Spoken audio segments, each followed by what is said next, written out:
आरती माँ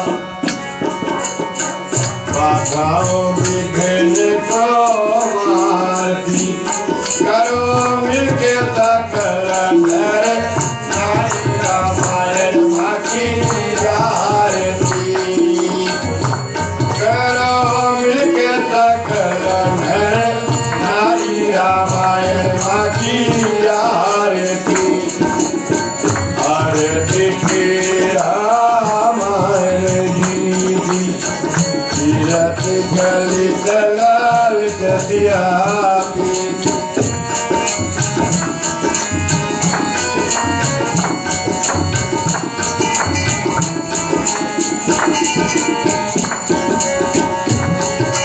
नारद ब्रह्मादित्य मुनि नारद वाल्मीकि विज्ञान विशारद वाल्मीकि विज्ञान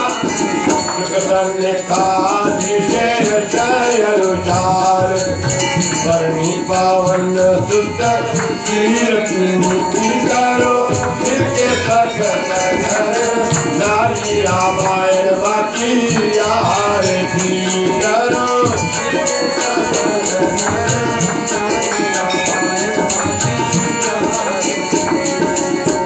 आरती रामायण जी की तीरथ जल दलाल दतिया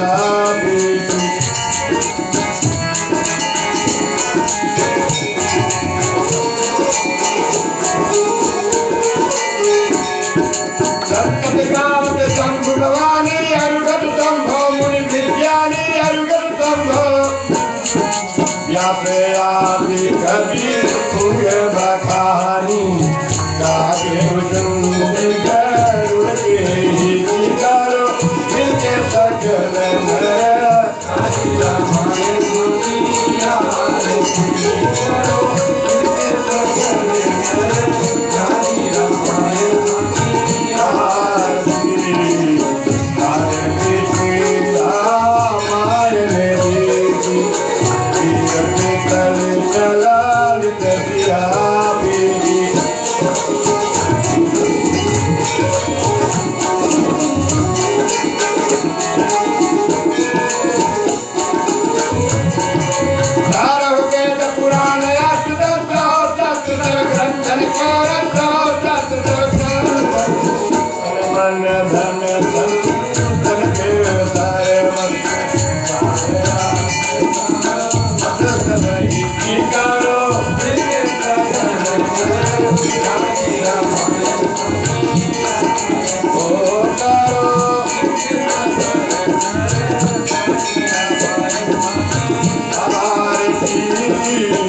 आरती श्री रामायण जी तीरथ तल दलाल दतिया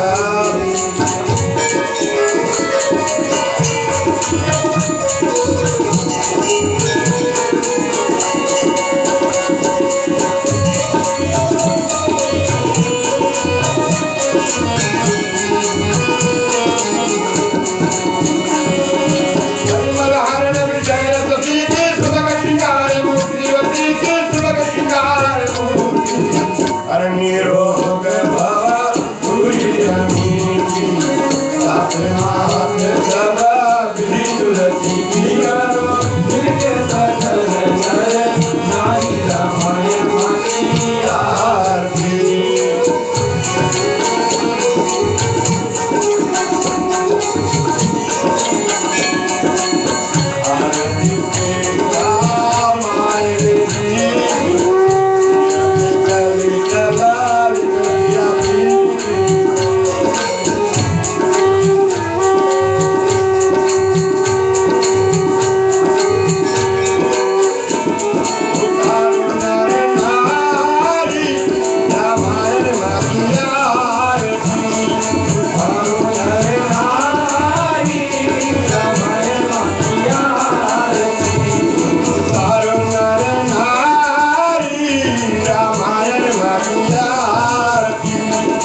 भगवती देवी नव दुर्गा माता की जय, बोलो रामायण माता की जय, बोलो सत्य सनातन धर्म की जय, बोलो भाई सब संतन की जय। सभी लोग बैठ जाइएगा और हमारे स्वामी जी आए हुए हैं भारतवर्ष की पावन भूमि से। तो चलिए स्वामी जी का परिचय। हमारे राधा श्री पंडित रामनिवास पांडे जी जब से भारत से आए हैं यहाँ पर, तब से हमारे भाई बंधु का संबंध है, इनसे बहुत घनिष्ठ संबंध है। तो सबसे पहले मैं भैया जी आपको धन्यवाद देना चाहता हूँ कि आपके ही बदौलत आज यहाँ इस पावन स्थान पर और रामनवमी के उपलक्ष्य पर स्वामी जी का पदार्पण हुआ। मैं अपने हृदय से अपने परिवार सहित स्वामी जी आपको सादर यहाँ पर स्वागत करता हूँ अपने ग्रामवासियों के साथ में। और माननीय श्रीमान पंडित रामनिवास पांडे जी से मैं आग्रह करूंगा कि स्वामी जी का परिचय आप सभी लोग को दिया। सब लोग शांतिपूर्वक बैठिए और कथा को श्रवण करने से पहले पंडित जी। ओम वसुदेव सुतं देवं कंस चाणूरमर्दनं देवकी परमानंदं कृष्णं वंदे जगद्गुरुं। गुरुर्ब्रह्मा गुरुर्विष्णु गुरुर्देवो महेश्वरः गुरु साक्षात् परं ब्रह्म तस्मै श्री गुरुवे नमः। प्रातः असमणि गुरुदेव जी के चरणों में साष्टांग प्रणाम। देखिए परिचय की बात है तो हम सब भारतीय जो एक ही जगह से आए। हमारे और स्वामी जी आप सबका अंतर इतना ही है कि आज से आप 150 साल पहले भारत से चले, हम लोग जो है 10 साल से दौड़ जो है आपका हमारा मुलाकात जो है यहाँ पर हुआ। स्वामी जी का मंदिर जो है भारत में आप जिसको शिव जी की पूजा करते हैं, इस मंदिर का नाम भी शिव मंदिर। तो कहीं भी जाएंगे जो है शिव जी से विश्वनाथ काशी जाते हैं तो महाराज जी का आश्रम जो है काशी विश्वनाथ जहाँ बनारस में है, वृंदावन में है, हर जगह स्वामी जी आपकी सेवा के लिए वहाँ पर जब जाएंगे दर्शन करने के लिए तो कहते सबसे जो है कोई भी नहीं तो काशी जो आएंगे वहाँ जिनका जीवन जो सुधर जाता है, मुक्ति हो जाता है, मुक्ति धाम हो जाता है भगवान विश्वनाथ का दर्शन करने से। तो हम सब भाग्यशाली हैं कि हम लोग के बीच मध्य में स्वामी जी जो है आया। स्वामी जी का नाम से परिचित, तो स्वामी जी का नाम जो है स्वामी कमलदास जी वेदांती जी। तो राम जो पहले जुड़े हुए हैं राम जी स्वामी जी तो राम कमलदास वेदांती जी। आप इनसे जो है जैसा महाराज जी का नाम है वैसा ही आपकी जो कथा जो सुनने के लिए रखे हैं, हम उससे बार विनती ही करते हैं स्वामी जी अपने मुखारबिंद से हम लोगों को जो अपने आशीर्वाद के द्वारा हम लोग की बात करें। जय श्री कृष्ण।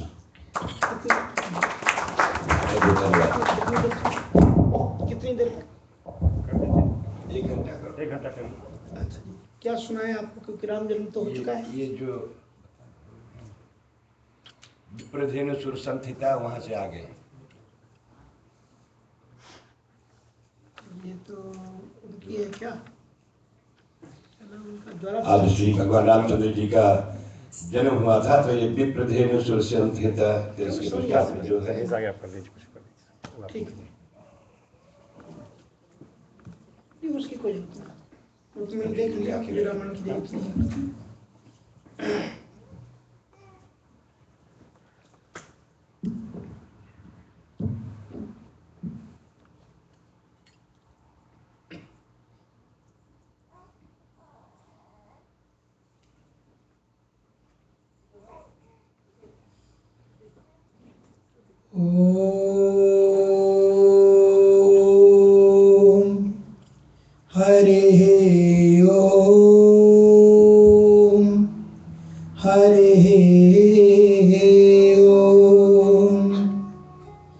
नमोस्तु रामाय सलक्ष्मणाय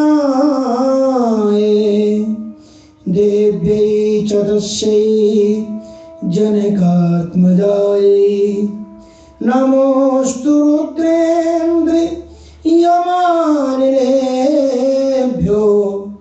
नमोस्तु चन्द्रार्के मरुद्गणेभ्यः नमोस्तु चन्द्रार्के मरुद्गणेभ्यः।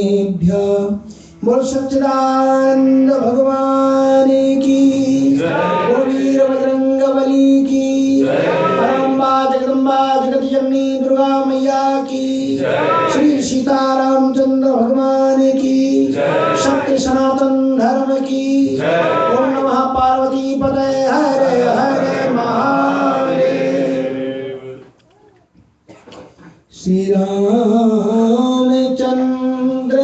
कृपालु भज मन हरण भय दारुण। हे राम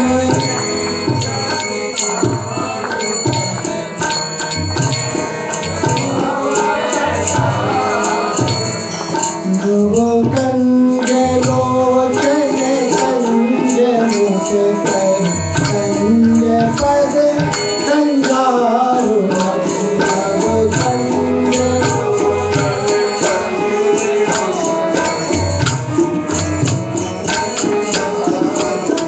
नव कंज लोचन कंज मुख कर कंज पद कंज। पूर्णं श्री रामचंद्र कृपालु भज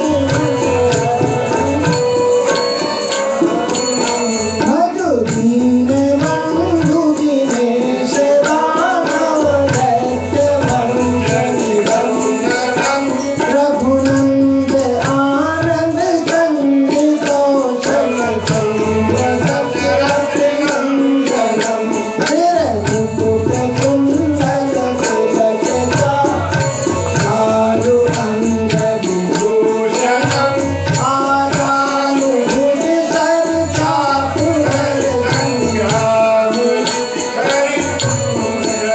श्री रामचंद्र कृपालु भज मन हरण भय दारुणम। नव कंज लोचन कंज मुख कर कंज पद इति भगत तुलसीदास शंकर सेवक मम हृदय कंज निवास कुंडा विकल जल कंजरम। श्री रामचंद्र कृपालु भज मन हरण भय दारुणम। नव कंज लोचन कंज मुख कर कंज पद कंजारुणम। श्री सीतारामचंद्र भगवान की। श्री राम जय राम जय जय राम। श्री राम जय राम जय जय राम। श्री राम जय राम जय जय राम। श्री राम जय राम जय जय राम। श्री राम जय राम जय जय राम। श्री राम जय राम जय जय राम।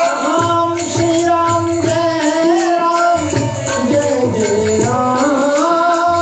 श्री राम जय राम जय जय राम। श्री राम जय राम जय जय राम। श्री राम जय राम जय जय राम।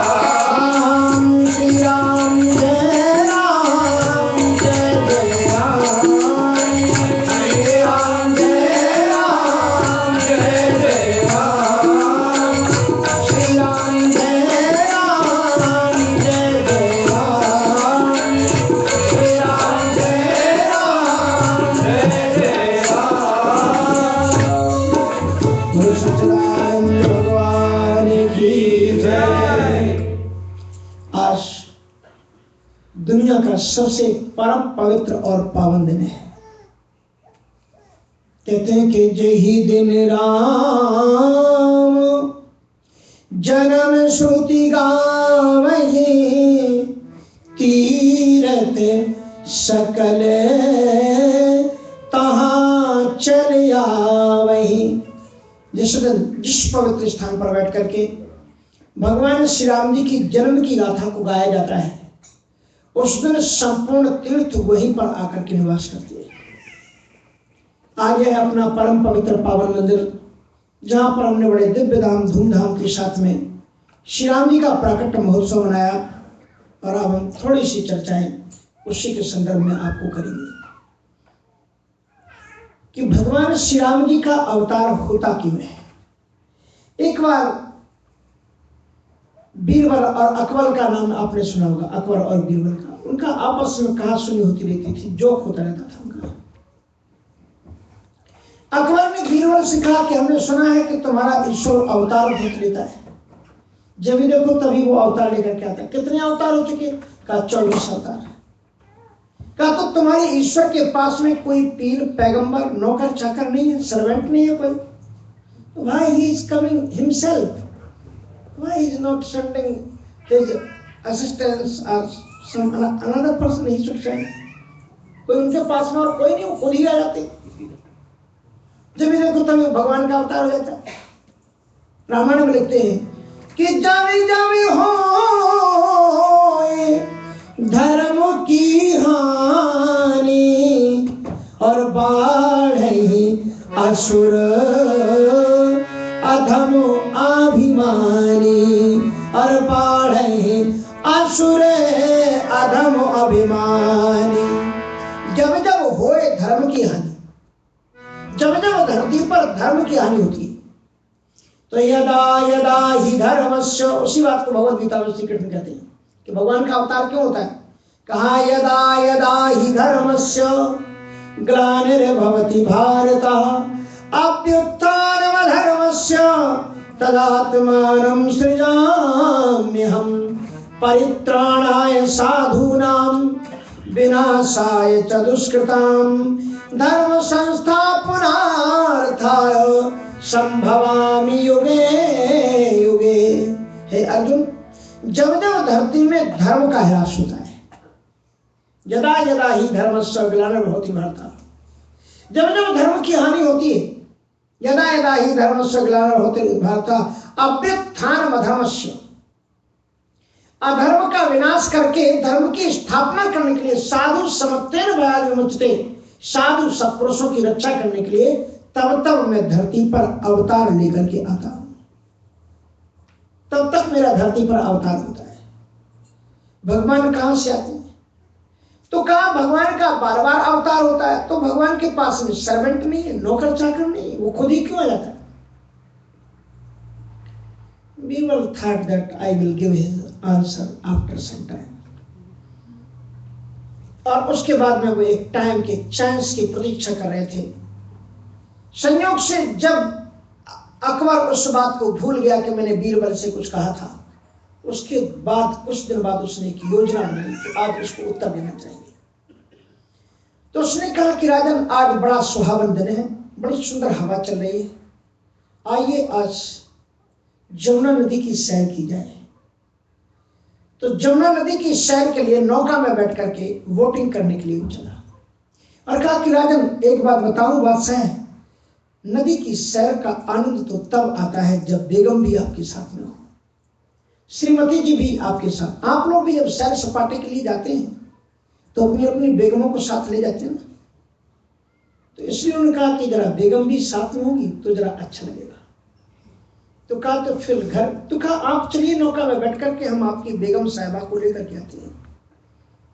तो एक बोट पर राजा साहब बैठ करके अकबर चला और उधर से दूसरे बोट पर बेगम साहिबा को लाया गया। और अकबर, बीरबल ने महारानी को भड़का दिया, झूठ मूठ की बात लगा दी। कहा कि महाराज, अकबर आपके बेटे को प्यार नहीं करते, वो आपके बेटे को आपका बेटा नहीं मानते। ये हमको we are going to check that, हम लोग देखना चाहते हैं कि सचमुच में वो प्यार करते हैं कि नहीं। तो उन्होंने कहा फिर कैसे रहोगे? कहा हम एक मोम का पुतला बनाते हैं, बिल्कुल हूबहू आपके बच्चे की तरह, और देखते हैं यदि वो मांगेंगे तो हमको छलांग लगा करके दे देंगे। अब महाराज एक नौका से, मेरी बात समझ में आ रही ना, एक नौका से राजा चला और एक नौका में बेगम साहिबा आई। बेगम साहिबा की गोद में बालक था, लेकिन वो बालक रियल का नहीं था, फेक था, वो मोम का पुतला था।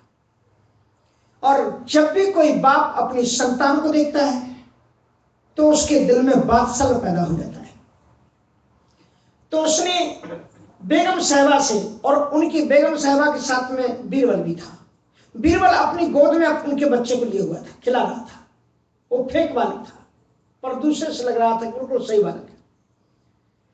तो अकबर ने कहा, अरे मेरे बालक को तुम खिला रहे, जरा मुझे दो ना, तो मैं भी इस बालक को इस समय पर अपनी गोद में लेकर के वात्सल्य की अनुभूति करूं। कहा, लीजिए साहब, मैं दे रहा हूं। और उसने मोम के पुतले को ऐसा फेंका पास में ताकि उनकी गोद में आ जाए, कैच कर ले उस बच्चे को। और बच्चा कोई फुटबॉल तो नहीं था कि उसको फेंका जाए, लेकिन वो मोम का पुतला था, उसने ऐसा फेंका और जानबूझ करके नौका को इधर उधर हटा दिया। जो मोम का वो पुतला था वो समुद्र में गिर गया, नदी में गिर गया, रिवर में। और जो ही नदी में वो गिरा तो वो अकबर का अपना बेटा था, वो अपने आप को संभाल नहीं पाया और उसने छलांग लगा दी कि मेरा बेटा कहीं जमुना में डूब करके मर न जाए। छलांग लगाई और उसे तैरना नहीं आता था। तो मोम के पुतले को पकड़कर, बच्चे को पकड़ करके वो बार बार डुबकियां ले रहा था। बीरबल ने उसको निकाल करके नौका में चलाया। और फिर अकबर ने देखा कि वो रियल में बच्चा नहीं था, वो मोम का पुतला था। तो वो बहुत गुस्साया बीरबल की, मैं मर जाता, ये भी कोई मजाक है, ये भी कोई जोक है, ये भी कोई तमीज है तुम्हारा, बताइए मैं मर गया होता। तो बीरबल ने कहा कि sir, you have so many servants, तुम्हारे पास कितने नौकर हैं, कितने चाकर हैं, कितने मंत्री और कितने मिनिस्टर थे, आप खुद क्यों कूदे? आपको हमसे कहना चाहिए था, हम कूद करके उसको बचा के लाते। आपके पास में इतने नौकर बैठे हुए हैं, सर्वेंट बैठे हुए हैं, किसी से भी कहते हुए जाकर के कूद, आप खुद क्यों कूदे? तो अकबर ने कहा कि दैट इज माय जिगर का टुकड़ा, वो मेरा बेटा है, मेरे जिगर का टुकड़ा है, मेरा अपना बेटा है। मैं दूसरों से जब तक कहता वो कूदते तो कहीं तब तक मेरा बेटा मर ना जाता, इसलिए मैं अपने आप को रोक नहीं पाया और अपने बच्चे को बचाने के लिए मैंने खुद ही छलांग लगा दी। मैंने परवाह नहीं की कि मैं मरूंगा कि जीऊंगा। बीरबल ने कहा कि राजन, ये आपके एक प्रश्न का उत्तर है। आपने मुझसे पूछा था कि जब तुम्हारे भगवान के भक्तों के ऊपर कष्ट आता है तो भगवान क्यों संसार में खुद क्यों आ जाते हैं, अपने सर्वेंट को क्यों नहीं भेजते? तो बीरबल ने कहा कि आज जब आपका बच्चा कूदा गिर गया तो आप खुद क्यों गए, अपने सर्वेंट को क्यों नहीं भेजा? कहा वो मेरे जिगर का टुकड़ा था। तो बीरबल ने कहा, जिस प्रकार से आप अपने जिगर के टुकड़े के लिए बेचैन हुए, उसी प्रकार से हमारा जो ईश्वर है, हमारे जो राम है, वो हर एक भक्त को अपने जिगर का टुकड़ा समझते हैं।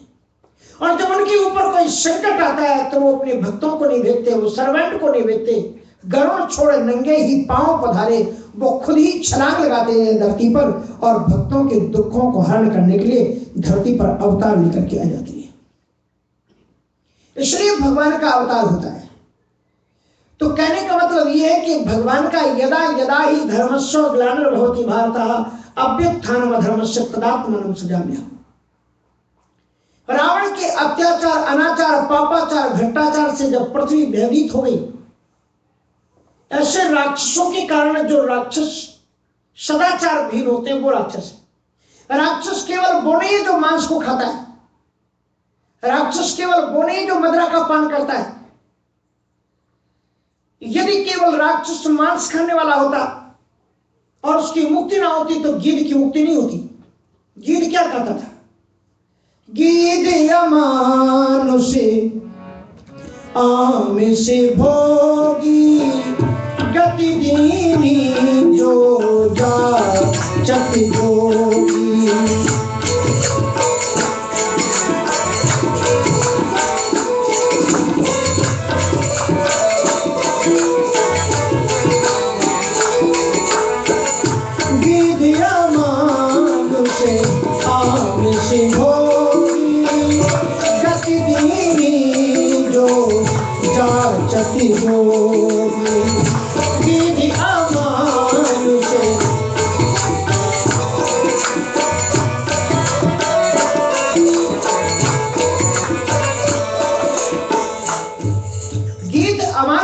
मनुष्य नहीं था, आमिष भोगी, मांस को खाता था, लेकिन फिर भी भगवान ने उसको कौन गति दी?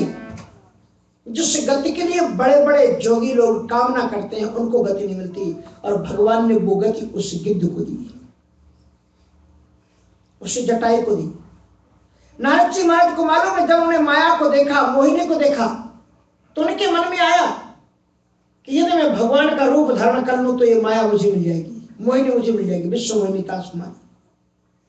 तो भगवान को ने याद किया, भगवान नारायण प्रकट हो गए। नारायण ने पूछा बोलो तुम्हें क्या चाहिए? तो नारद जी ने क्या मांगा कि आपने रूप दे हो प्रभु मोहि, आन भांति नहीं पावहु कोई। आपने रूप दे हो प्रभु मोहि, आन भांति नहीं पावहु कोई, आन भांति नहीं पावहु कोई। आपन हो, हे मेरे प्रभु, आप अपना please give me your beautiful face, then I can marry with the Vishnu, so please help me. आप अपना ब्यूटीफुल फेस, अपना ब्यूटीफुल चेहरा मुझे दे दो। नारद जी भगवान से क्या मांग रहे थे? भगवान का चेहरा। लेकिन भगवान ने अपना स्वरूप उनको दिया, नारद जी को दिया। उसकी जगह क्या दे दिया? बोले मारे कट बदन भयन करे देखते हृदय को भाते, मारे कट बदन भयन करे देखते हृदय को भाते, देखते हृदय को भाते। बंदर बना दिया, और बंदर भी वो गोरे मुख वाला नहीं, लाल मुख वाला नहीं बनाया। कौन सा मुख बंदर बनाया? काले मुख वाला बनाया। नारद जी को गुस्सा आ गया कि आपने मुझे बंदर बनाया, और वो भी काले मुख वाला बंदर बना दिया। तो नारद जी चाहते थे कि मैं भगवान बन जाऊं, लेकिन वो भगवान नहीं बन पाए साधु होकर के। और वो गीध मांस खाने वाला था, उसके बावजूद भी जब भगवान श्री राम जी ने अपनी गोद में उसे बैठाया और अंतिम संस्कार करने लगे, तो मालूम क्या हुआ? गीध दे तज धरे हरि रूपा, भूषण पटे बहु पीत अनूपा। गीध दे तज धरे हरि रूपा, भूषण बहु पटे पीत अनूपा। श्याम गाते उजाले उदितारी, श्याम गाते उजाले उदितारी, स्तुति करते नयन भरवाई, स्तुति करते नयन भरवाई। गीध के शरीर का जब राम ने संस्कार किया तो गीध किस रूप में आ गया? क्या बन गया मालूम? सशंख किरीट कुंडलम, सशंख चक्रम सकिरीट कुंडलम, अपानी पादौ शैलारेत्वात्।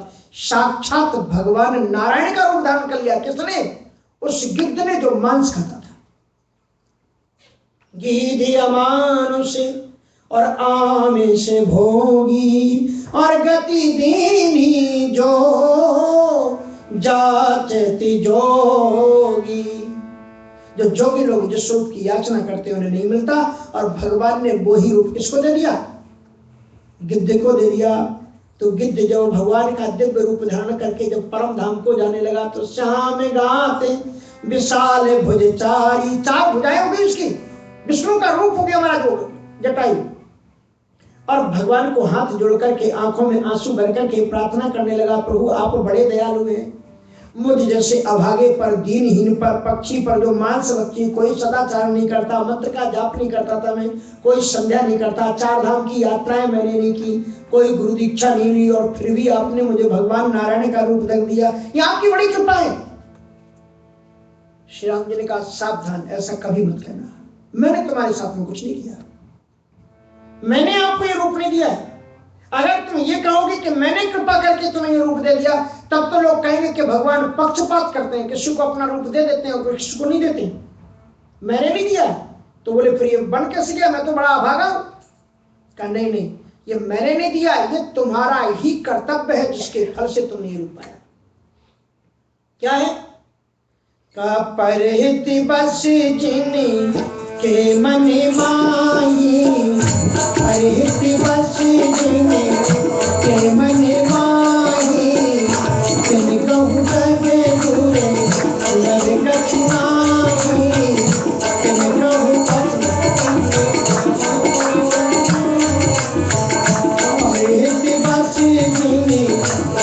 मन माही परहित बस जिने मन माही तिन कहु जग दूरे लभे कछु नाही तिन कहु जग दूरे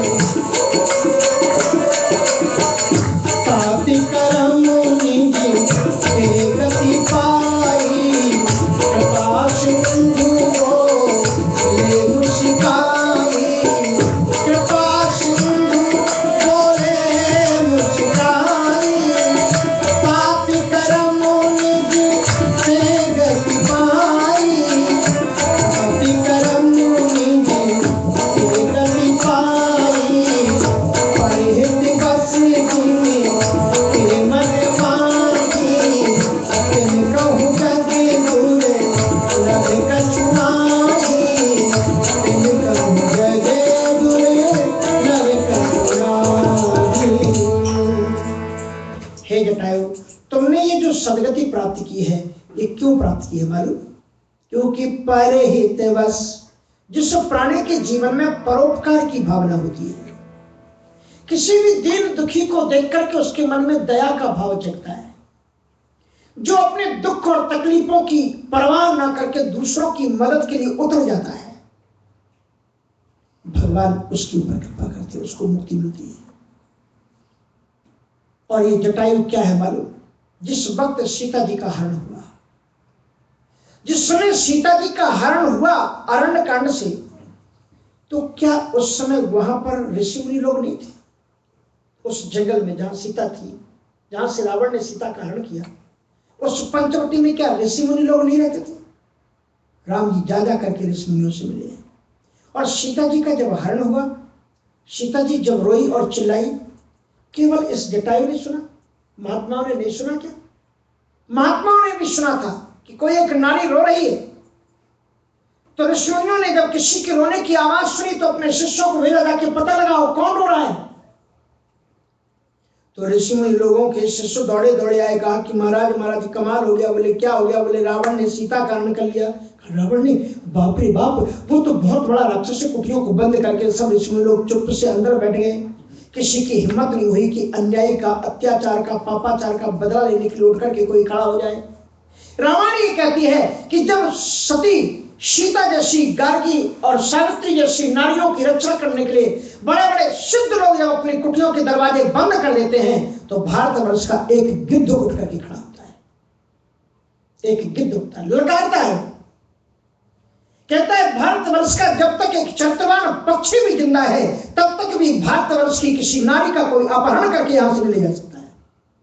जटायु उठ करके खड़ा हो गया और उसने ललकारा, रे रे दुष्ट ठाड़ केने होई, रे रे दुष्ट ठाड़ केने होई, निर्भय चल सुन जान सोई, निर्भय चल सुन जान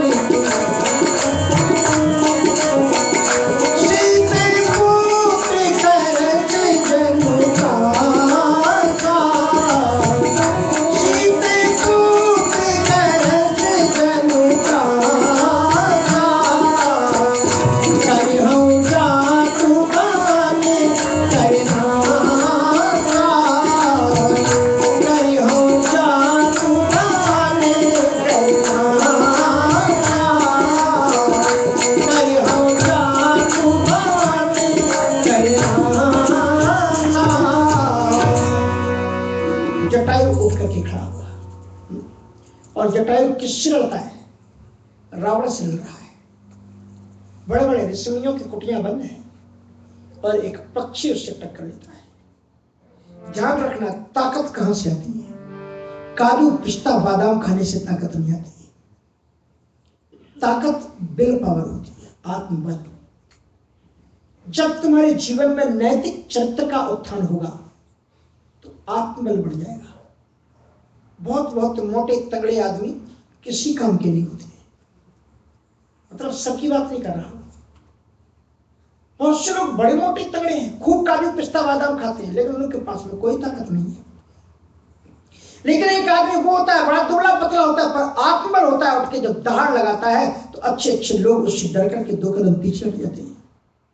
आत्मबल, will power, that is very important. और ये कहां से आता है? अंदर से आता है। ये बल कोई बाहर से नहीं आता है, चारित्रिक बल होता है। जो व्यक्ति चरित्रवान होता है उसके पास में बल होता है। रावण देखो कितना बलवान था, रावण से बड़ा कोई बलवान था?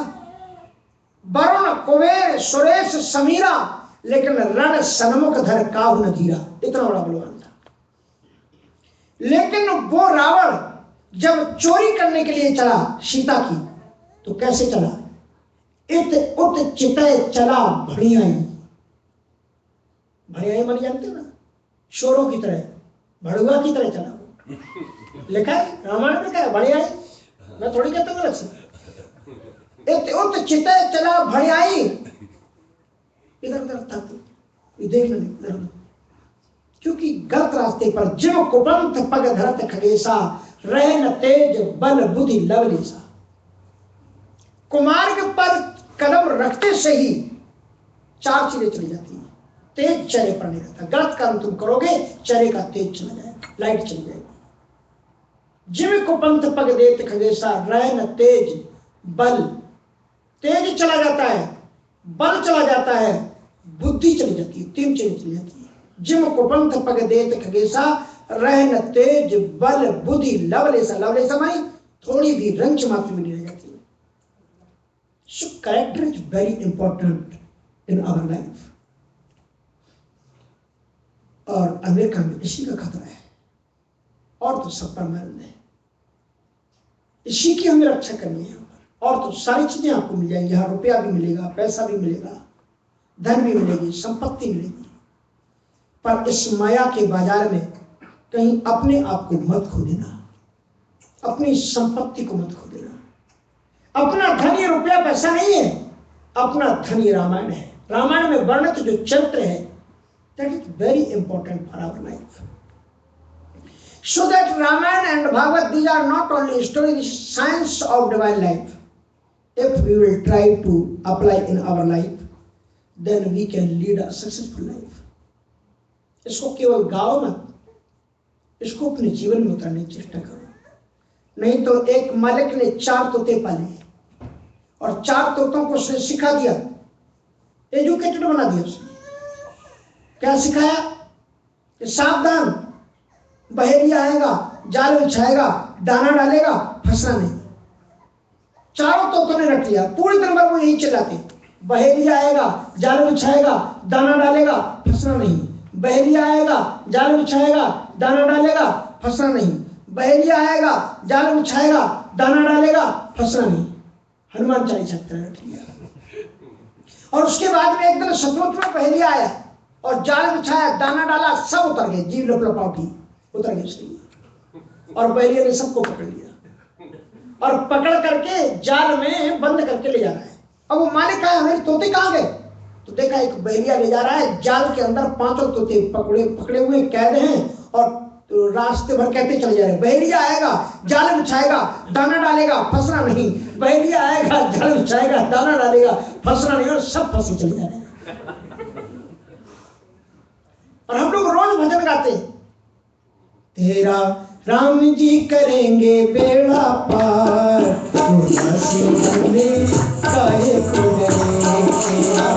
राम जी करेंगे बेड़ा पार, काहे को गए, काहे को गए, काहे को गए, काहे को गए, राम जी करेंगे बेड़ा पार, काहे को गए,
दुश्मन काहे को डरे, काबू में मन धार उसी के, आंखों में पतवार उसी के, काबू में मन धार उसी के, आंखों में पतवार उसी के। हार भी नहीं है तेरी हार, काशी मंदिर काहे को डरे, राम जी करेंगे बेड़ा पार, काशी मंदिर काहे को डरे।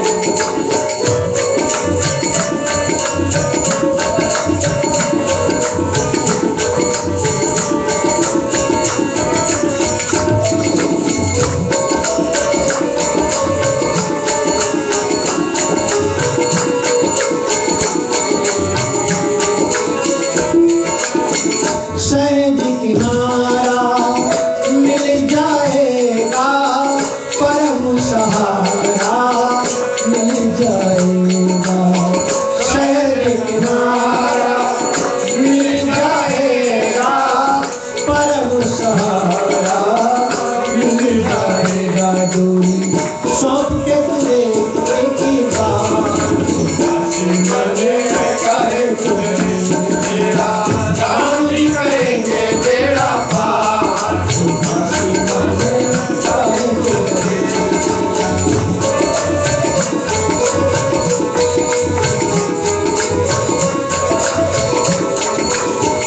तू निर्दोषी तुझे क्या डर है, पग पग पर साथी ईश्वर है। तू निर्दोषी तुझे क्या डर है, पग पग पर साथी ईश्वर है। भावना से उसे को पुकार, काशी मंदिर काहे को डरे, तेरा राम जी करेंगे बेड़ा पार, काशी मंदिर काहे को डरे, तेरा राम जी करेंगे बेड़ा पार, काशी मंदिर काहे को डरे, काशी मंदिर काहे को डरे, काशी मंदिर काहे को डरे। रोज गाते हैं इस भजन को और फिर भी मुंह लटकाए बैठे रहते हैं। खूब गाएंगे, जनमान ज्ञान जाएगा जाएगा भी तो लोग राम दूत, और है एक भी नहीं दिल में, सब रट लिया है। वही तोतों की तरह कि जब बहली आएगा, जाल बिछाएगा, दाना डालेगा, फंसना नहीं, सब गाए चले जा रहे हैं और रोज खुशी चले जा रहे हैं सब। इसलिए इसको क्रियात्मक रूप में everything should be in practical in our life, otherwise we cannot get anything। तो कहने का मतलब ये है कि बहुत महत्वपूर्ण है ये कथा।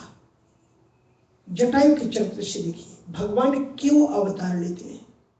भागवत में अलग कारण बताया गया है भगवान के अवतार का, किसी रामायण में अलग कारण बताया गया है, किसी रामायण में अलग कारण। क्यों भगवान अवतार लेते हैं? अच्छा आप लोग बताइए किस लिए भगवान अवतार लेते हैं? बताइए, question, this is my question.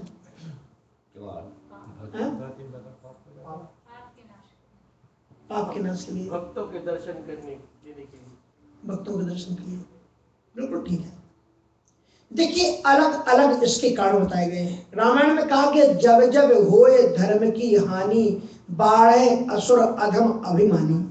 जब जब धर्म को विध्वंस करने वाले राक्षसों का बढ़ना हो जाता है तो भगवान उनका विनाश करके साधु समत्तेन भयाद विमुच्यते, साधु सत्पुरुषों की रक्षा के लिए अवतार लेते हैं। और श्रीमद् भागवत में पूछा गया कि भगवान क्यों अवतार लेते हैं, तो श्रीमद् भागवत में सुखदेव जी राजा परीक्षित को बता रहे हैं मर्त्यावतारस्तु मर्त शिक्षण। भगवान इसलिए अवतार लेते हैं कि मृत्यु लोक के मनुष्यों को सिखाने के लिए आते हैं कि बेटा मानव जीवन तो आसान है, सबको मिल गया, लेकिन उसको कैसे जिए, how should we live our life. तो हम अपने जीवन को, दिव्य जीवन का विज्ञान, साइंस डिवाइन लाइफ, कैसे हम जिए, इसको सिखाने के लिए मर्त्यावतारस्तु मर्त शिक्षणम। भगवान का मृत्युलोक में अवतार मृत्युलोक के प्राणियों को सतपथ पर चलाने के लिए होता है। ये कारण बता रहे हैं। कौन बता रहा है? ये सुखदेव जी बता रहे हैं।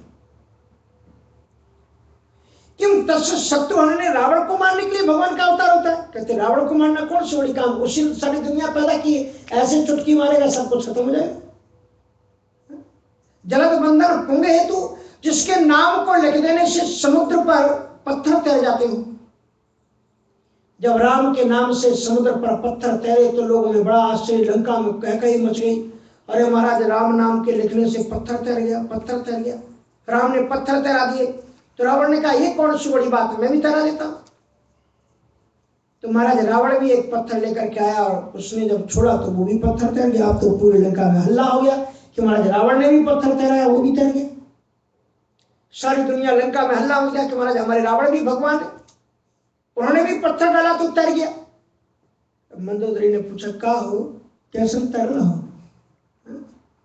कैसे तैर गया वो पत्थर, तुम भी भगवान हो? तो रावण ने कहा नहीं ये बात नहीं है मंदोदरी। बोले तब फिर तैर कैसे गया? कहा जब पत्थर को मैंने समुद्र में तो छोड़ा तो पत्थर को मैंने राम की सौगंध ली, राम की सौगंध तैर जाना। इसलिए ये भी राम के प्रताप से तैरा, लेकिन दुनिया ने सोचा कि मैंने तैरा दिया है। ऐसे महात्मा लोग कोई काम करते तो राम की सौगंध ला के काम करवाते। उठ उठ चल तो राम दुहाई, हनुमान जी बात किया ना, राम उठ उठ चल, राम की सौगंध ला के। काम जब हो जाता है तो महात्मा कहते हैं हमने कर दिया काम, और फिर फंस जाते हैं, जेल में चले जाते हैं। क्योंकि वो भगवान कह देते हैं फिर अपने आप को, I am God, but God is only God. God तो भगवान ही होता है और कोई नहीं होता इंसान। इसलिए कहने का तात्पर्य कि कहते हैं कि जलधि बंधन पुंग हेतु, जिसके नाम लिखने से समुद्र में पत्थर तैर जाते हो, क्या तस्य शत्रुघ्न कपयास आया। श्रीमद् भागवत में कहते हैं जिसके नाम लिखने से पत्थर समुद्र में तैर जाते हो, क्या उसको रावण को मारने के लिए बंदरों की सहायता की जरूरत पड़ती? ये तो राम लीला कर रहे हैं। इसलिए तो हम लोग क्या कहते हैं, राम लीला। ये राम की लीला है, राम कर रहे हैं जो मन में आ रहा है, दिखा रहे हैं, लोगों को शिक्षा दे रहे हैं, रामलीला कर रहे हैं। तो कहने का मतलब तो उसमें एक अलग कारण बताया गया। लेकिन रामचरितमानस के सुंदरकांड में अब आपसे दूसरा प्रश्न करने जा रहे हैं। सुंदरकांड में भी एक कारण बताया, खुद भगवान राम ने बताया कि मैं क्यों अवतार लेता हूं। उसका क्या उत्तर है?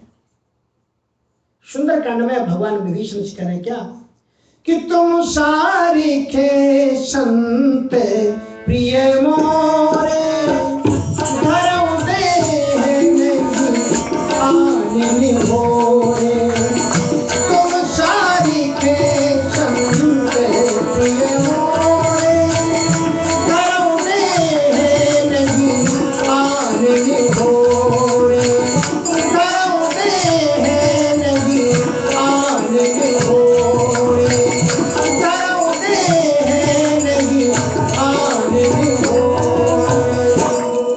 क्या कारण बताया? इसमें राम जी विभीषण से कह रहे हैं कि विभीषण जानते हो मैं ये मानव जीवन, मानव शरीर धारण करके क्यों आता हूं? कहा तुम सारिखे संत प्रिय हुए, तुम्हारे सदृश संत मुझे बड़े प्रिय हैं, और तुम्हारे जैसे संतों को से मिलने के लिए ही मैं मानव शरीर धारण करके आता हूं। तुम्हारे जैसे संतों को मिलने के लिए आता हूं। तुम सारिखे संत प्रिय मोरे, और धराओ देह नहीं आन हो। और दूसरा कोई कारण नहीं है। भले ही लोग कितने भी कारण मानते हो, लेकिन राम जी खुद कह रहे हैं कि तुम्हारे जैसे संतों से साक्षात मिलने के लिए, उनकी आंखों को तृप्त करने के लिए, उनके पुण्यों को सार्थक बनाने के लिए ही मैं धरती पर अवतार लेकर के आता हूं। श्री राम जी केवट से मिलने के लिए आते हैं। रावण को मारना उनका प्रॉब्लम नहीं, रावण को तो ऊपर से ही मार देंगे, शिक्षा करेंगे, मर जाएगा। भ्रकुट विलास सृष्टि लय हुई, जिसकी भ्रकुट को टेढ़ा कर देने से संपूर्ण सृष्टि में प्रलय आ जाती हो, उसको रावण मारने की जरूरत है? अच्छा, राम जी को बलवान कब माना गया? बोलो, रावण को मारने में? रावण को मारने में राम जी को बलवान का पद नहीं मिला है। राम जी को यह पद मिला है बाली को मारने में। जिस बाली ने 6 माह रावण को अपनी कोख में रखा, कांख में रखा, और राम जी ने उस बाली को 1 बाण में मारा, और बाली के रावण के साथ में कितना युद्ध किया। लीला है उनकी। इसलिए उनको मारना कोई बड़ी बात थोड़ी थी। वो इच्छा करे और सृष्टि का संहार हो जाए, तो रावण को मारने के लिए भगवान का अवतार नहीं हुआ। तो रावण कौन है? कहा रावण भी तो अवतार है। रामचरितमानस में लिखा हुआ है कि रावण भी अवतार है। कहे से बहुर रावण अवतारा। अवतार राक्षसों का नहीं होता। अवतार का अर्थ क्या होता है? अवतरति स अवतारा, जो ऊपर से नीचे को उतरे, अपनी इच्छा से जो ऊपर से नीचे उतरे, उसका नाम है अवतार। और रामायण में लिखते हैं कि रावण भी क्या है? अवतार है। तो जो काम करने के लिए राम आए हैं, रावण भी वही काम करने आया है। जितना काम राम ने किया है, रावण ने भी वही काम किया है। श्री राम जी दुनिया को यह बताने आए हैं कि क्या करना चाहिए, और रावण यह बताने आया है कि क्या नहीं करना चाहिए। भगवद गीता कहती है कर्मणो ह्यपि बोधव्यम बोधव्यम च विकर्मणा अकर्मणश्च बोधव्यम गहना कर्मणो गति। क्या करना चाहिए ये भी जानो, और क्या नहीं करना चाहिए ये भी जानो। रावण बनना सबके बस का काम थोड़ी, सब थोड़ी रावण बन सकते। रावण का पाठ बड़ा मुश्किल का होता है। एक रामलीला मंडली के मैनेजर को उसका जो पुराना वाला रावण बनने वाला पात्र था, वो कहीं बीमार पड़ गया, नहीं मिला, तो बेचारा खोज रहा था रावण के लिए कोई अच्छा आदमी मिल जाए, उसको हट्टा कट्टा हो, बड़ी मूंछ हो, आंखें लाल जैसी हो, आवाज में थोड़ा कड़क हो। तो खोदते खोदते चला महाराज, तो एक हलवाई की दुकान पर एक बैठा हुआ था आदमी, और उसको देख करके कहा यार इसकी तो बड़ी बड़ी मूंछ है, बड़ा अच्छा हट्टा तगड़ा, आवाज भी इसकी कड़ी है, इसी को रावण अगर ये बन जाए तो वाकई में रावण बन गया। उसने कहा कि भैया रामलीला में एक दिन रावण बन जाओगे दशहरा के दिन? बोले भैया मैं पढ़ा लिखा आदमी नहीं हूँ, पढ़ा लिखा आदमी नहीं हूँ, हलवाई हूँ ज्यादा। काका ज्यादा पढ़ने लिखने का काम नहीं, उस दिन तो ज्यादा पाठ थोड़ी होता, बस उस दिन तो बस ऐसी ऐसी तलवारें चलेंगी। बस एक ही बात तुमको याद करनी है कि जब हनुमान जी तुम्हारे सामने आएंगे और पूछेंगे हु आर यू, तुम कौन हो, that time you have to say only I am Ravan, हम लंकेश, बस इतना कहना है। बोले बस यही कहना है, हम लंकेश? बोले हाँ। बोले इतना तो अभी 2 महीना है, रट ही लेंगे तब तक। अब उसने रटना शुरू कर दिया। कोई भी आए, भैया दूध है, कहते हम लंकेश, कहते भैया 2 किलो मिलेगा, हम लंकेश, 1 किलो का दाम का हम लंकेश, इसमें चीनी मिलाई कि नहीं मिलाई, हम लंकेश। पूरे 2 महीने तक हम लंकेश हम लंकेश हम लंकेश करता है। अब तो याद हो ही गया होगा। और जिस दिन दशहरा में रावण का पाठ करने का आया, और जब रावण का चेहरा बैठाया गया उसके ऊपर 10 सिर की, और जब आया तनवन करके, पर वो जो हनुमान बनने वाला था ना, वो पुराना खिलाड़ी था, पहलवान था। ऊपर से आया, ठाक से कूदा उसके सामने, बता तू कौन है? तो महाराज तलवार के सके यहाँ से हुजूर में धनु आई हूँ, हुजूर में धनु आई हूँ। तो इतना इजी थोड़ी है रावण बनना। अरे राम के सामने युद्ध कर रहा है, ललकार रहा है, ऐसा वैसा थोड़ी था। देवताओं के चक्के छुड़ा दिए उसने, कैसे बहुत रावण अवतारा। तो महाराज रावण बनना किसी के हंसी खेल का काम नहीं था। भगवत गीता में श्री कृष्ण कहते हैं कर्मणो ह्यपि बोधव्यम, ये जानो कि तुम्हें करना क्या चाहिए, और ये भी जानो कि तुम्हें क्या नहीं करना है। कर्मणो ह्यपि बोधव्यम बोधव्यम च विकर्मणा अकर्मणश्च बोधव्यम। अकर्म क्या है उसको भी जानो, गहना कर्मणो गति। तो इसलिए रावण ये सिखाने आया है कि क्या, एक बार मंदोदरी ने उसको पकड़ लिया घर में जो है। एक बात बताएं, जो लोग बाहर बड़े 30 मार खावते ना, मुझ परताव देकर के घूमते, और जो ही घर की चौखट के अंदर पांव रखते हैं तो भी मूछ नीचे हो जाती है, फिर भीगी बिल्ली की तरह बन जाते घर के अंदर। हाँ, घुसते से सबकी श्रीमतियां जी बैठी हुई हैं, सबको पता होगा, प्रैक्टिकल है अपने लाइफ का। हाँ देखिए, कुछ तो माताएं जी ताली भी बजा रही, जरूर इनके घर में श्रीमान जी आते होंगे तो अपनी पूछ नीचे करके आते होंगे। सो महाराज इस प्रकार से रावण जब अंदर घुसता था, उसको दुनिया में कोई भी फटकारने वाला नहीं था, गाली भी देने वाला कोई नहीं था। मंदोदरी ऐसी गाली, अरे कलिजरे, ऐसी बात करती थी। कहा तू इतना पढ़ा लिखा विद्वान है, तेरे दर्शन है, तुझे ये नहीं मालूम काल रूप सीता हरियाणी, सीता कौन है तुझे ये मालूम नहीं? तो रावण ने एक दिन गुस्सा आया रावण को मंदोदरी पर कहा, आज बैठ जा तुझे मैं बता दूं कि रावण कौन है, राम कौन है। तो मंदोदरी तेरे पास में एक सिर है और मेरे पास में 10 सिर है, मैं तुझसे 10 गुना ज्यादा जानता हूं कि राम कौन है। तो कहा बता दे तू कौन है। तो बताता है अद्भुत रामायण की बात कि जानामि लक्ष्मी सीता, मैं जानता हूं कि सीता साक्षात लक्ष्मी है। रामम चा मधुसूदना, और मैं ये भी जानता हूं कि राम साक्षात मधुसूदन भगवान नारायण है। क्या फिर तुम्हें अपनी मौत नहीं मालूम? तो रावण कहता है बधम च जानामि, मैं जानता हूं कि मैं मारा जाऊंगा। बधम च जानामि निजं दशास्यति, मैं जानता हूं कि रणभूमि में मेरे 10 सिर कटेंगे और मैं मारा जाऊंगा। लेकिन तथापि सीता न समर्पयामा, तथापि सीता न समर्पयामा, मैं जानता हूं कि मैं मारा जाऊंगा, फिर भी मैं सीता को वापस नहीं कर सकता। बोले क्यों नहीं कर सकते? कहा because I am devotee of Lord Rama. ये मेरे राम की मूवी है, ये मेरे राम की फिल्म है, और जिस मूवी का गद्दार पिट जाए वो फिल्म पिट जाती है। खलनायक जिसका काम नहीं जमा पाया वो फिल्म टाइम फिक्स हो जाती है। और इसलिए मैं ऐसी मूवी बनाना चाहता हूं, राम की ऐसी मूवी कि जब जब ये चले सीरियल में बन के आ जाए तो धमाका कर दे विश्व। नकली अरविंद त्रिवेदी रावण बना और रामायण जब चली तो दुनिया के दरवाजे बंद हो जाते, सड़कें शून्य हो जाती थी, रेलवे स्टेशन पर ट्रेनें रुक जाती थी, प्लेनों को ऊपर से नीचे उतारना पड़ता था। भारत में देखो तो गली गली में चाहे मुसलमानों की नगरी हो चाहे किसी, सब सुनसान पड़ जाते। आज भी राम का ही जादू है। रावण ने ऐसी मूवी बनाई। कहा मेरे राम ने जो मुझे पार्ट दिया है इस फिल्म में, मुझे खलनायक का गद्दार का पार्ट दिया गया, तो मैं हीरो का पार्ट कैसे कर लूंगा? तुम जब देखो तभी मुझे रोक करके कहती तू ऐसा क्यों कर रहा है वैसा। अरे राम ने मुझे यही पार्ट दिया, मैं वही काम कर रहा हूं। मैं अपनी राम की आज्ञा का पालन कर रहा हूं। रणभूमि में रावण ने संपूर्ण खेल खेला और खेल खेलने के बाद में रावण जब धराशायी हो गया, प्राण निकलने वाले थे, राम जी ने रावण के पास में लक्ष्मण को भेजा। कहा जाओ तात लक्ष्मण, रावण भले ही राक्षस रहा हो लेकिन इससे बड़ा विद्वान दुनिया में कोई नहीं हुआ है, इससे जाकर के तुम कुछ प्रेरणा के कुछ महत्वपूर्ण सूत्र ले आओ। लक्ष्मण जी महाराज रावण के पास गए तो रावण ने कुछ भी नहीं पूछा, बात ही नहीं की।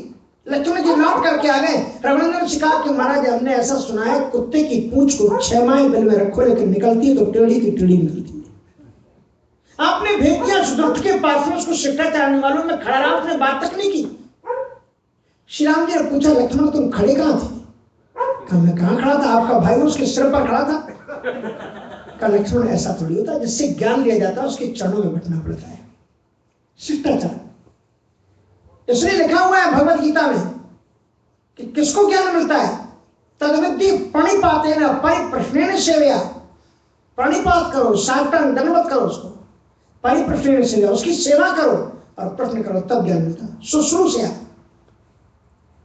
ऐसे ज्ञान नहीं मिल जाता है कि गुरु बन करके तुम ज्ञान लो। इसलिए कहने का मतलब यह है कि लक्ष्मण जी महाराज फिर दोबारा गए और दोबारा में जब गए तो रावण के चरणों के पास में जाकर के खड़े हुए। रावण ने सामने खड़े हुए लक्ष्मण को देख करके कहा कहिए रामानुज कैसे पधारे हो? कहा भैया ने भेजा है, सुना है कि आपको बहुत बड़ा दुनिया का ज्ञान है। तो रावण मुस्कुराया, कहा कि देखो वेदों और शास्त्रों और पुराणों में जो कुछ लिखा है वो तो सब राम से निकला है, सब राम जानते हैं। मैं तो अपने अनुभव की 2 चीजें बता देता हूं, वही चीजें तुम रख लो। रावण का अनुभव क्या है अपनी लाइफ का मालूम है आपको? वो कहता है कि सुबह काम ही अगर करे ना होवे पल मात्र की देरी नहीं करे। सुबह काम ही अगर करे ना होवे पल मात्र की देरी नहीं करे।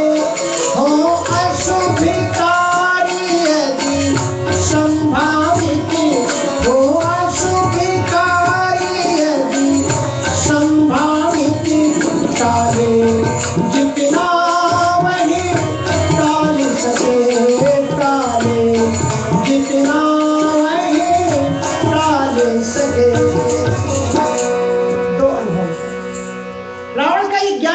से सुनना कि अगर कोई तुम शुभ कार्य करना चाहते हो, आपके मन में है कि भारत जाकर के 4 धाम की यात्रा कराएं, तो कल पर मत टालो।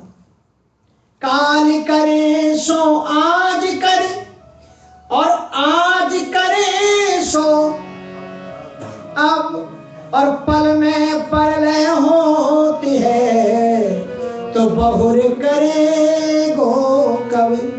इसलिए शुभ काम अगर करना हो वे पल मात्र की देरी नहीं करें, और हो अशुभ कार्य यदि संभावित तो टाले जितना वह टाल सके। और यदि अशुभ कार्य तुम करने जा रहे हो तो जितना टाल सकते हो उतना टालो, कल के ऊपर छोड़ दो। लक्ष्मण जी ने कहा कि महाशय आपकी इस बात को सुनकर के लग रहा है कुछ आप करना रह गया आपका, कुछ सोचते रहे होंगे, आप कल पर टालते रहे, कर नहीं पाए। रावण ने कहा कि हाँ हम 3 काम करना चाहते थे लेकिन एक भी काम नहीं कर पाए क्योंकि मैं कल पर टालता रहा।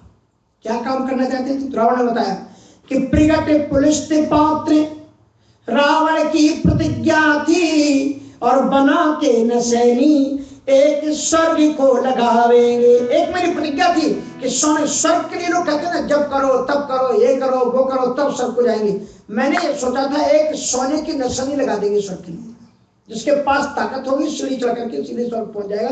ये पाप पुण्य का चक्कर ही खत्म कर देंगे।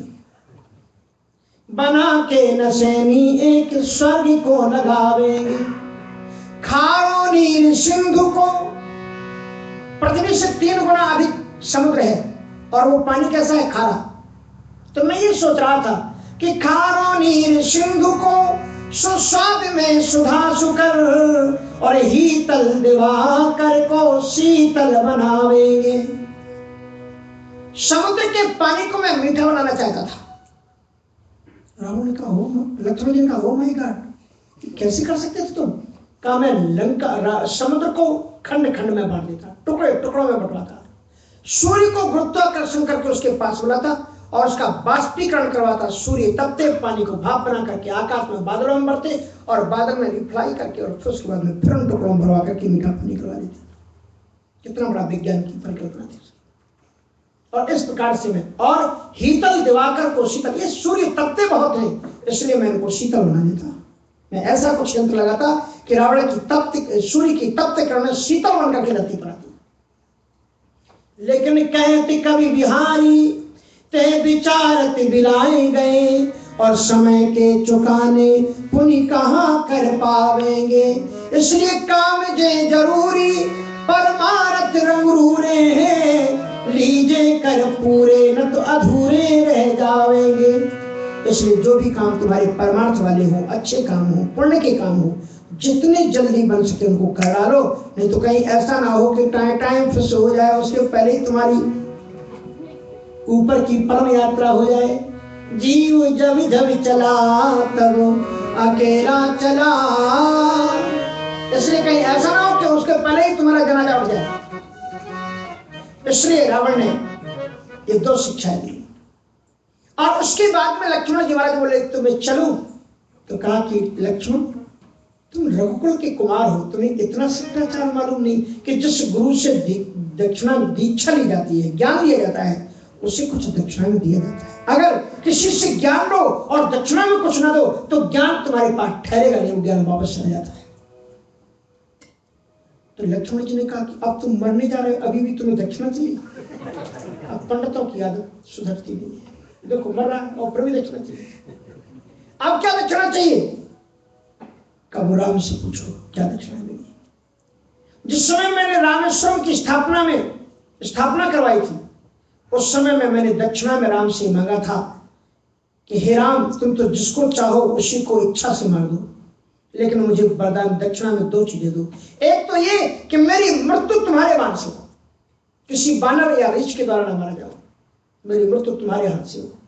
और दूसरी मैंने उनसे ये मांगा था कि जिस समय मेरी मृत्यु हो तुम मेरे सामने खड़े रहना, मैं तुम्हें देखते देखते प्राणों का अवसर करूं। इसलिए रघुनंदन राम से कहो कि रावण मरने के पहले आपका दर्शन करना चाहता है।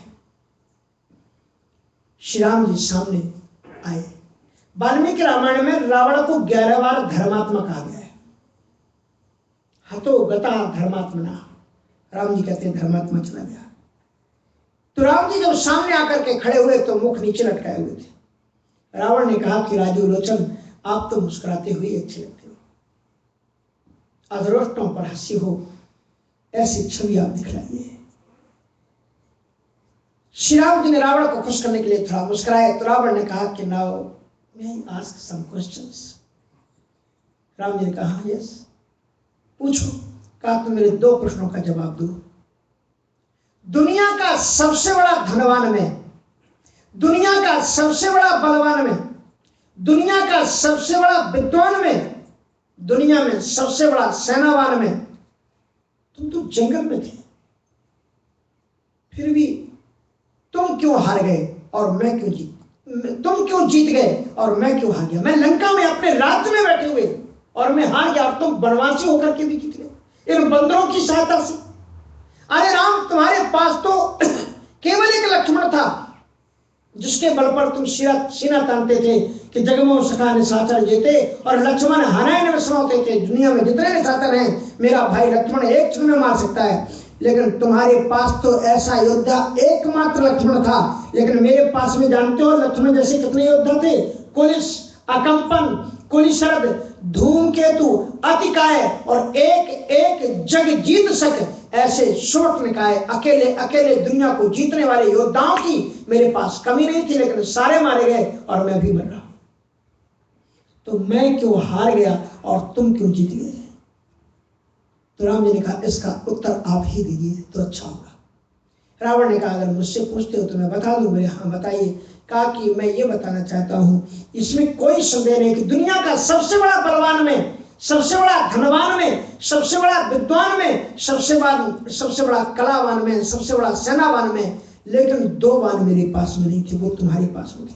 तुम धनवान थे कि नहीं, एक क्वेश्चन है। तुम बलवान थे कि नहीं, एक क्वेश्चन है। लेकिन तुम्हारे पास 2 वान थे, तुम चरित्रवान थे और धर्मवान थे। रावण कहता है दुनिया में कोई कितना भी बड़ा बलवान हो, राम कथा की शिक्षा है। These are very important things of Ramayan.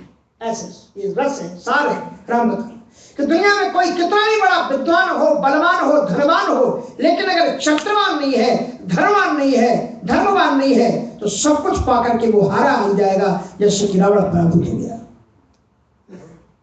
Ravan ने दूसरा प्रश्न पूछा, एक बात पूछूं? बोले हाँ।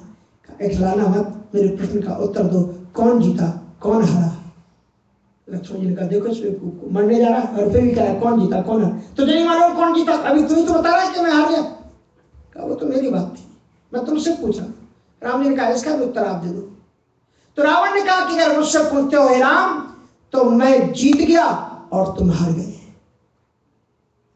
तो लक्ष्मण जी हंसने करके बोले कि भैया हमने ऐसा सुना है कि रस्सी जल जाती है लेकिन उसकी ऐठन नहीं जाती है।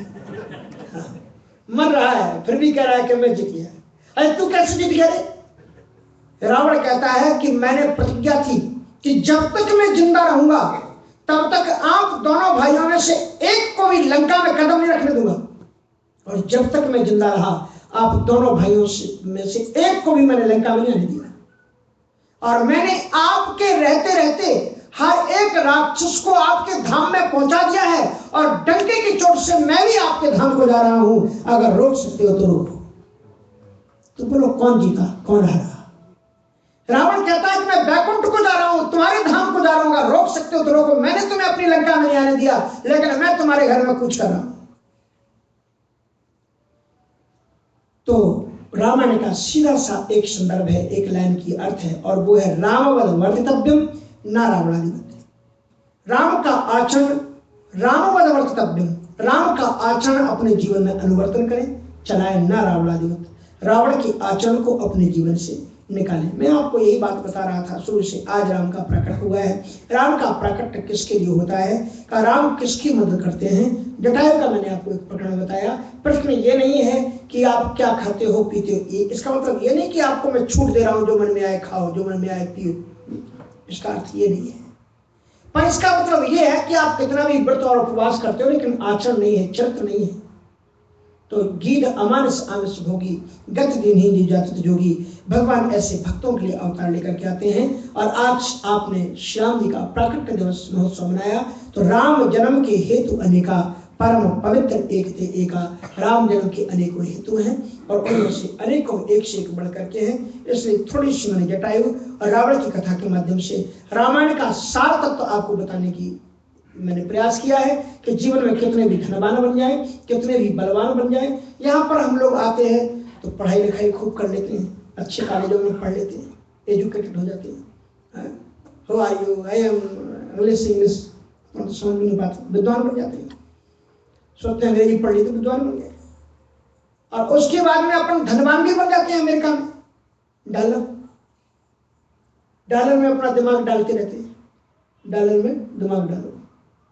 हाँ, तो धनवान भी हो जाते हैं, विद्वान भी हो जाते हैं, बलवान भी हो जाते हैं, स्ट्रेंथनेस भी हो जाते हैं, जिम में जाते हैं, जो मन में आता है खाते हैं, पीते सब करते हैं, तो वो भी बलवान हो जाते हैं। लोग कहते हैं कि महाराज खाते तो इसलिए है कि वेजिटेरियन में तो कुछ होता नहीं है खाने के लिए, इसलिए क्या सब ये सड़ी गली चीजें खाते रहते हैं, इसलिए हम तो थोड़ा शेर देखो, शेर बलवान होता है क्या खाता है, इसलिए हम लोग भी खाते हैं थोड़ा बहुत।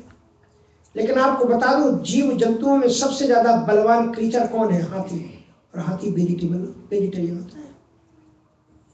इसलिए ऐसा नहीं है कि जो वेजिटेरियन, हमारे यहाँ मध्य प्रदेश में एक पहलवान था, बॉक्सिंग बाजी का सबसे बड़ा पहलवान था, और मालूम वो क्या खाता था? केले के छिलकों को खाता था। केले नहीं, केले के छिलकों को खा करके वो बलवान था, और उसकी वो बॉडी थी। और एक तो वो जो गाय को खिलाई जाती है कौन सी घास, बरसिंग घास खाता था और उससे कुश्ती लड़ता था। तो कहने का मतलब यह है कि जीवन में हम अपने चरित्र का उत्थान करें, धन बढ़े, बल बढ़े, विद्या बढ़े, बुद्धि बढ़े, लेकिन इसके साथ साथ में चरित्र बढ़ना चाहिए। और क्या बढ़ना चाहिए? धर्म बढ़ना चाहिए। श्री रामचरितमानस में राम जी सिखाते हैं कि जो माने मात पिता नहीं देवा, साधुन सन करवावे सेवा, जिनके ये आचरण भवानी, ते जानो निश्चर संप्राणी। निशाचर वो लोग हैं, निशाचर नाम की कोई जातीय लक्ष्य नहीं है, जो अपने माता पिता को रिस्पेक्ट नहीं देते, अपने बड़े बुजुर्गों का सम्मान नहीं करते, उनका कहना नहीं मानते। ऐसे ही निशाचरों का वध करने के लिए भगवान का अवतार होता है। इसलिए अपने से बड़े बुजुर्गों को रिस्पेक्ट दें, अपने माता पिता को आदर करें और अपने सच्चरित्रवान होकर के दुनिया में जिए, और जिस भी देश धरती में रहे उसका उत्थान करें और अपनी भी तरक्की करें। यही रामायण का सार है। हम चरित्रवान बने, धर्मवान बने, तो राम का अवतार हो जाएगा। कहाँ होगा राम का अवतार? आपके दिल में अवतार हो जाएगा। इन्हीं शब्दों के साथ में आज की वाणी को विराम देता हूँ। इस परम पवित्र पावन मंदिर में आकर के मुझे बहुत खुशी हुई। और देखिए कितने युवा वर्ग के और बच्चे भी संगीत में बैठे हुए हैं और रामायण में बैठे हुए हैं। नहीं तो दूसरी तरफ आप देखो तो नई पीढ़ी कहीं क्लबों में घूम रही है, कहीं कहीं घूम रही है। लेकिन फिजी ने और हमारे जो धर्मप्राण लोग हैं, ऐसे लोगों ने यहाँ पर भी आकर के भी अपने बच्चों को संस्कार दिए हैं। और देखिए ये नौजवान लोग, कोई रामायण लेकर के बैठा हुआ है, कोई ढोलक तबला लेकर के बैठा हुआ है, कोई बच्चे यहाँ पर बैठे हुए हैं। सचमुच में यही हमारा सबसे बड़ा धन है। चाहे कुछ पाना, लेकिन ये जो अध्यात्म है, ये जो हमारे बड़े पुरखों ने जो रामायण पकड़ाई है, जो हमें कीर्तन पकड़ाया है, इसको मत जाने देना। चाहे दुनिया चली जाए, अगर वो चला गया तो सर्वस्व लुट गया। इसलिए ये चीज आपके साथ में बनी रहे। इन्हीं शुभकामनाओं के साथ में पुनः आपको धन्यवाद। क्या सुन नाम भैया का?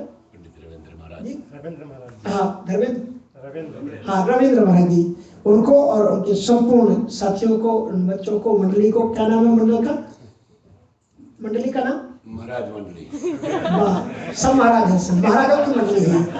तो कहने का मतलब यह कि फिजी की एक विशेषता है कि ये बात अब इंडियन में थोड़ी थोड़ी कम हो रही है कि फिजी के जहाँ 4 परिवार होते हैं, निश्चित रूप से वहां पर एक रामायण मंडली होगी। और ये बहुत बड़ी चीज है जो हमारे जीवन को ऊंचाई से उठाती है। और एक बार मैं महाराष्ट्र में किसी जगह पर बैठा हुआ था, बहुत पुरानी बात है, सन 95 की। किसी मिनिस्टर ने बताया था कि एक देश है जहां पर लोग यहाँ से गए थे रामायण और हनुमान चालीसा लेकर के, वो आज तक रामायण गाते हैं, हनुमान चालीसा पढ़ते हैं। मेरे मन में तभी भावना जगी थी कि वो लोग, हम भी कभी उन लोगों को देखेंगे क्या। और जब हम अमेरिका आए तो लगभग 2000 में मैं अमेरिका आया, 2005 के लगभग मैं जब कैलिफोर्निया आया 2003 में, तो किसी सज्जन ने बताया कि स्वामी जी आप जानते हैं इंडिया के अलावा भी लोग रामायण का पाठ करते हैं, रामचरितमानस का, रामायण की आरती और उनकी मंडली। हम कहा नहीं, हम तो देखना चाहते हैं वो कौन लोग हैं। और फिर उसके बाद में तो आए तो हम फिजी में ही ज़्यादा जा रहे हैं, जिधर जाओ उधर पर फिजी के ही भक्तों के बीच में ही रामायण कथा चल रही है। अब अभी टाइम तो है नहीं, मैंने अभी 9 दिन तक बड़ी मंगलमयी कथा अभी आपके लक्ष्मी नारायण मंदिर में हुई, और मैंने फिजी का पूरा इतिहास बताया कि फिजी में कैसे भारत से लोग आए थे, कैसे कैसे उनकी गाथा है। फिर कभी अवसर मिलेगा तब आपको सुनाएंगे। आइए 2 बार भगवत नाम स्मरण करते हैं, क्योंकि समय की सीमा को हमने लांघ दिया है। 2 बार भगवत नाम स्मरण करें। श्री राम जय राम, जय जय राम, श्री राम जय राम, जय जय राम, श्री राम जय राम, जय जय राम,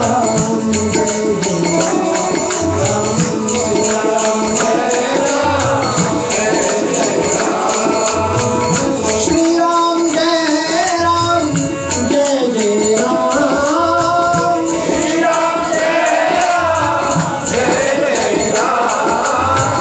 श्री राम जय राम, जय जय राम, श्री राम जय राम, जय जय राम,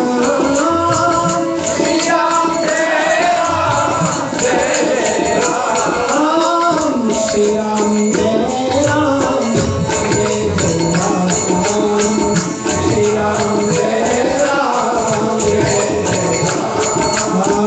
श्री राम जय राम, जय जय राम, श्री राम जय राम, जय जय राम। बोल सच्चिदानंद भगवान की जय, सनातन धर्म की जय। ओम नमः पार्वती पदे हर हर महादेव। बहुत बहुत धन्यवाद परम पूजनीय आदरणीय स्वामी जी। और आज जो कि आप इस पावन भूमि भगवान शंकर जी के धाम पर, और मैंने भी गया था भारतवर्ष वहाँ पर बनारस, जहाँ पर शिव भगवान का मंदिर का दर्शन किया और बहुत आनंद प्राप्त हुआ। और आपको बहुत बहुत धन्यवाद। मैं अपने हृदय से अपने भ्राता श्री को धन्यवाद देना चाहता हूँ, भैया राम निवास पांडे जी, पंडित जी को, जिन्होंने मुझसे कहा था और उनके कहने पर आप आए हैं। और आपका बहुत बहुत स्वागत यहाँ पर। ये नॉर्थ सेक्रेमेंटो है, हमारे सेक्रेमेंटो के नॉर्थ इलाका में है हम, और जहाँ पर आप थे वो दक्षिण दिशा था। तो दक्षिण दिशा में लक्ष्मी नारायण मंदिर और नॉर्थ दिशा में शिव जी का मंदिर है। और यहाँ पर आप आए हैं, आपको हम अपने हृदय से बहुत बहुत धन्यवाद देना चाहते हैं। ये सब हमारे बेटे हैं, हमारे मंडली नहीं है। हमारे मंडली बस जो कोई आता है सब यहाँ मंडली, यहाँ पर मेंबरशिप फीस लगता नहीं, फ्री है। और तो जितने लोग आ जाते हैं भगवान के शरण में, उनका उपमेय भाव हो जाता है।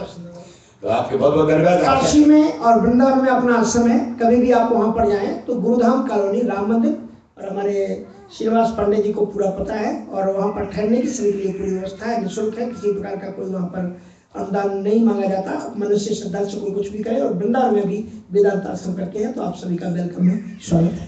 बहुत बहुत धन्यवाद, बहुत बहुत धन्यवाद। ताली बजाइएगा और स्वामी जी को हम लोग अपने हृदय से धन्यवाद दें। भगवान के बहुत आशीर्वाद आपको प्राप्त हो। अगली बार आप जब आइएगा यहाँ पर तो 7 दिन का सप्ताह पारायण का कुछ पाठ रखने के प्रोग्राम आप। धन्यवाद। चलिए पंडित जी के श्रीमुख से अब हम शांति पाठ। ओम जो शांतिरंतरिक्षं ओम शांति पृथ्वी शांति शांति औषधयः शांति वनस्पतयः शांति विश्वे देवाः शांति शांति सर्वगुण शांति शांतिरेव शांति शामा शांति।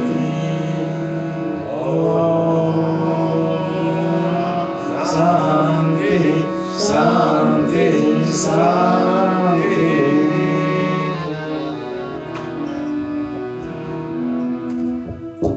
सर्वेषां मंगलम भवतु, सर्वेषां शुभम भवतु, सर्वेषां स्वस्तिर्भवतु। भगवान का बहुत आशीर्वाद प्राप्त हो।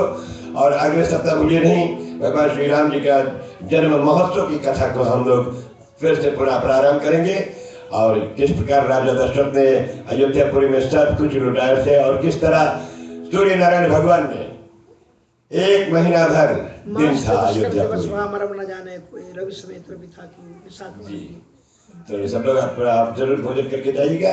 और जो भी कोई चाहते हैं, स्वामी जी देखिए भारतवर्ष की पावन भूमि से जितने स्वामी लोग आते हैं उसमें से काफी ऐसे हैं जिनके पास अपना आश्रम, और यहाँ से जो भी कुछ धन इत्यादि की प्राप्ति होता है वहाँ पर आप लोग का सेवा में लगाती हैं। कई लोग वहाँ पर पाठशाला पढ़ते हैं, लोग जाकर पुरोहित के काम सीखते हैं, कर्मकांडी इत्यादि शिक्षा प्राप्त करते हैं। मैं तो देख कर स्वयं आया हूँ। अयोध्या हरिद्वार में जहाँ पर अर्जुनपुरी महाराज जी थे, जो बहुत ही सुंदर तुलसी मानस मंदिर निर्माण किया है, तो सब जगह जाकर और जो भी कुछ आपका दिया हुआ धन से और वहाँ पर जाकर वो सेवा प्रदान करते हैं और मुफ्त में आप रह सकते हो, इतना भी याद कीजिएगा। 3 दिन मुफ्त, उसके पश्चात में आपके जो इच्छा हो आप दान दे सकते हैं, कोई मांग नहीं, और भोजन भी आपको वहाँ पर प्राप्त होता है। तो स्वामी जी, हम आपको अपने हृदय से पूरा धन्यवाद देना चाहते हैं। हमारे बेटे लोग जो है ये इनके आप आशीर्वाद दीजिएगा, और वो जो वहाँ पर है उनको आप और ज़्यादा आशीर्वाद दीजिएगा, क्योंकि उनको और शिक्षा प्रदान करना है भारतवर्ष में जाकर। I invite you to visit us in Varanasi. और इनके लिए देखो लंबा, इसके लिए खोजना है, लंबा खोजना है, लंबी बात।